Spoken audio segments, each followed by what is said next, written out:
Alright, well, another moment of truth has arrived. I am going to try, first of all, on a relatively easy part, just the straight edge of the headstock, to cut it flush to the template using my table router, which I have now acquired, and I think I've got a handle on how to use it. One thing to be aware of when using any electric router, the blade is spinning anti-clockwise, so it's important to move the wood into the cut. Otherwise, if you move the wood with the direction of the blade will potentially throw your piece of wood across the room. So I need to move it against the movement of the blade. Let's see how this goes. I'll try just a little bit. I'm not using a large bit, the full height of the thickness here. I'm using, well, a much smaller one, just so that the damage, if there is any, will be minor. Let's have a look.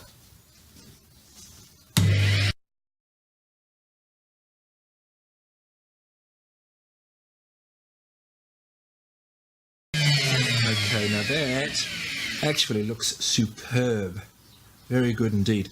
Now what I'm going to do is raise the height of the blade so that the bearing will now run along the freshly cut piece of wood, which is now the correct shape, and it will cut the top part of the wood there. So let's do that.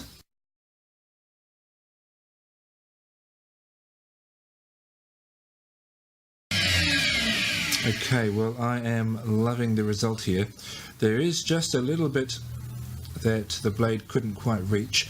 I'll use my longer bit for that, but I want to cut off as little as possible with the longer bit because that's got quite a bit of grunt to it and may do some damage, whereas just cutting that little bit off, I can't foresee any possible damage there. So I will go around the whole headstock now very carefully.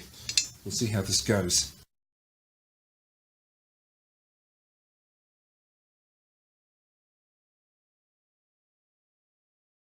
That wasn't good. Lesson learned there. See, I accidentally and just briefly moved the wood in the direction of the blade and it grabbed it and it's done some damage there. Now that is repairable in the same way that the whole headstock was repairable, and I've basically learned to be prepared for some setbacks given that this is my first attempt, so I'm not crying over that. But yeah, do be careful to only cut in the proper direction. I'll be back once I've finished doing this routing, and then I'll fix that as I have done before, and I'll show you the finished result. For the inside curve of my headstock here, both for the sake of the guitar and for the sake of cleaning up the template, I'm going to use my new spindle sander.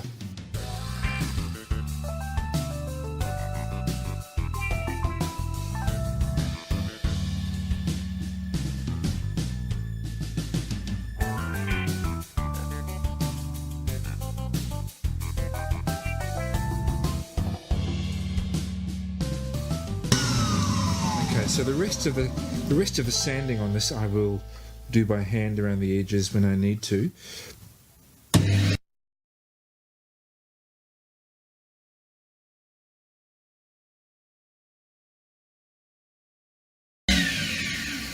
Okay, so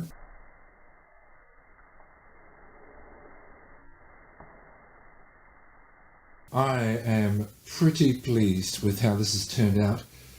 It really just makes all the difference in the world to have, well, the right tool, really. That looks tremendous, I think. Tremendous. Who says tremendous these days? There are a couple of extra holes here where I attached the template, but as I said in an earlier video, they'll be gone once I've cut the headstock to thickness.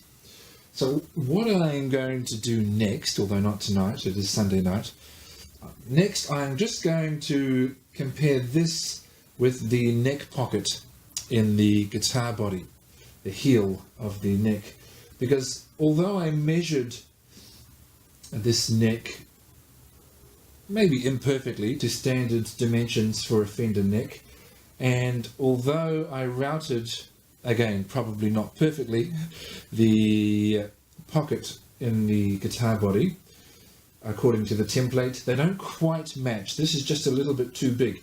Fortunately, if this was too small, there would be a big problem because, yeah, that would be bad. So what I'm going to do is just negotiate. Probably what I'll end up doing is routing the neck pocket slightly bigger than it is to accommodate the neck.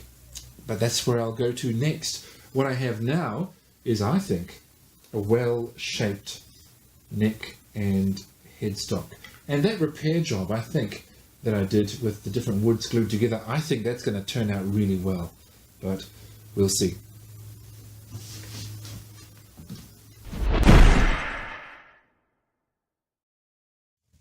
Well, it's confession time. You see, this is the point during the build of the Toronado project that I injured myself in a rather nasty and foolish way, and I debated whether or not I would show the viewers of the Monster Guitars channel how I did it, and I decided in the end that I would, even though it reveals me for the idiot that I am. It might assist some of you if you are new to woodworking. I'm still relatively new, and in particular not experienced using a routed table, or a table router, same thing. I'm wearing a brace at the moment. I'm not wearing it all the time, but I'm wearing it just now as I go through rehabilitation. This was much more bandaged, and there was a cast on it earlier as an illustration of the extent of the injury. So here's how I did it. Here's the task that I was trying to do, which is a perfectly ordinary task.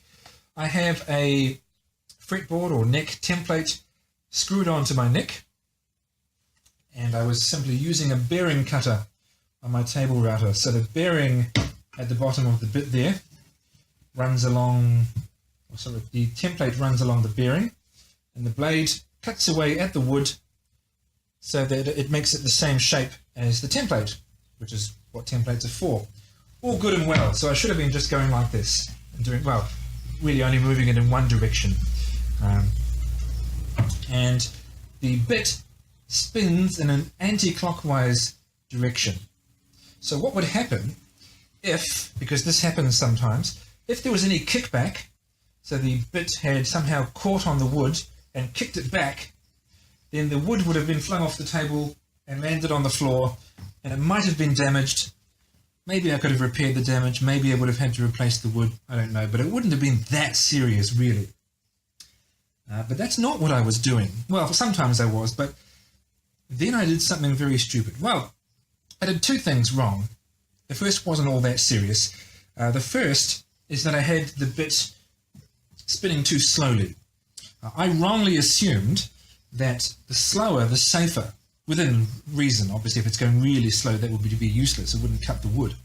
But I had it on the lowest speed setting, step 1, which is 8,000 RPMs, which is really not optimal for this blade. A bit this small has a maximum operating speed of about 25,000 RPMs-ish. I could probably quite happily have been using it at, say, 15,000 RPMs, and that would have been fine. As 8,000 is actually a little bit too slow, and if it's too slow, it actually makes kickback more likely. So that was one mistake, and I know now that I'll have it going a bit faster than I was. But the really dumb thing that I did, without really thinking it through, was I said to myself, wouldn't it be better if, and some of you who know a bit more than I do, or more than I did anyway, will see what I'm doing now and you'll be cringing. Wouldn't it be better if I could see what I was cutting? Right? That makes sense, right? You want to see what you're doing as it cuts. The trouble is, now the bit is between me and the wood. And because the bit is spinning anti-clockwise, that means if there is any kickback, which is more likely given that I had it running too slow, it's going to grab the wood and throw it that way. And you see how I'm holding the wood. You know what's going to happen. That's exactly what did happen. My thumb was flung into the spinning bit, and it was a real mess. I'm not going to show you the pictures. It was quite hideous.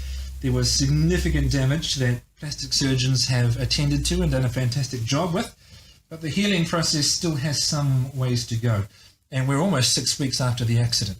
So it's a big deal if you make a mistake like that. This is permanent disfigurement.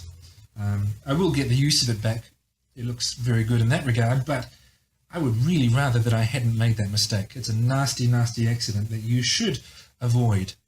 So, now that I've made that confession, I guess I will rather more cautiously get back to making the neck pocket and the neck match each other. You see, I had said that I was going to make the pocket bigger, but actually what I was doing here is making the neck slightly smaller, which is a perfectly viable option. Which one will I go for now? I don't know, we'll see. But that is why progress halted on this project. So now let's get back to it.